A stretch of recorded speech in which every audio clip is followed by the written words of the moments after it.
Sir आलं बघ इकडं.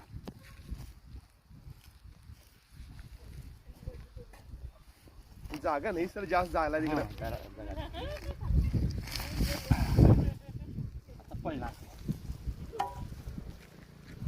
छोटीशी जागा जरी असली, साप बसून राहतात. तेवढी छोटी जागा आहे. अर्धा मिनिट लागला असला आम्हाला काढायला. आमचे मित्र आहेत, त्यांचं काय तर काजू घर आहे का काय? काजू फॅक्टरी आहे. काजू फॅक्टरी आहे. मंडोळी हंगरगा रोड आहे हा. बस म्हणाला शेतात, पण शेताजवळ आहे, त्याच्या गवतात घुसेल ही पण त्यानं काळजी होती. 5 वर्ष वयाचा नाग आहे. बिळाचा कधी पण अंदाज लागत नाही. आम्ही लोकांच्या विश्वासावरती येत असतो आणि बिळही फार मोठी असतात. नसलं बीळ तुम्ही जर बघत थांबला नाही तर साप तिथं निघून जातो, लक्षात घ्या. कारण सापाला असुरक्षित वाढतं, तिथं तो राहत नाही. आणि 90% बिळं ही फार मोठी असतात, त्यामुळे अंदाज पण लावता येत नाही. तिथून मग तुम्हाला पांढरट दिसेल, हे सापाचं शिश्न आहे, लक्षात घ्या. कॅमेरामधनं येत असेल तर. म्हणजे हा नर आहे साप हा.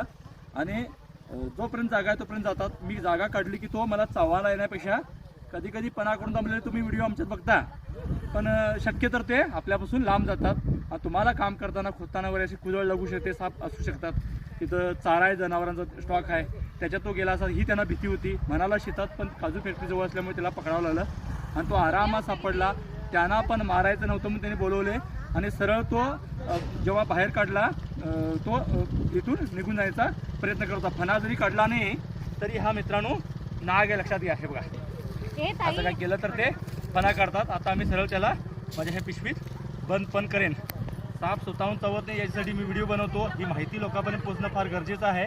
आणि आपल्या आजूबाजूला खरं तर शहरात आम्ही जास्त साप पकडतो कारण तिथं पटकन दिसतात, खेड्यातनं ते दिसत नाहीत. पण आपल्या बाजूला ते संसार म्हणजे आयुष्य काढत असतात. अतिशय हेल्दी हा साप आरामात सापडला असं म्हणावं लागेल आणि बंद पण झाला. या मित्रांचे धन्यवाद ज्यांनी मारले नाहीत आणि आपले आभार. आणि असेच व्हिडिओसाठी तुम्ही आम्हाला फॉलो करा, सबस्क्राईब करा, लाईक करा, शेअर करा, इतरांना व्हिडिओ शेअर करा. ही माहिती लोकांपर्यंत पोहोचणं गरजेचं आहे. शेतकऱ्यांनी कामगारांनी जास्त काळजी घेणं तेही गरजेचं आहे. धन्यवाद.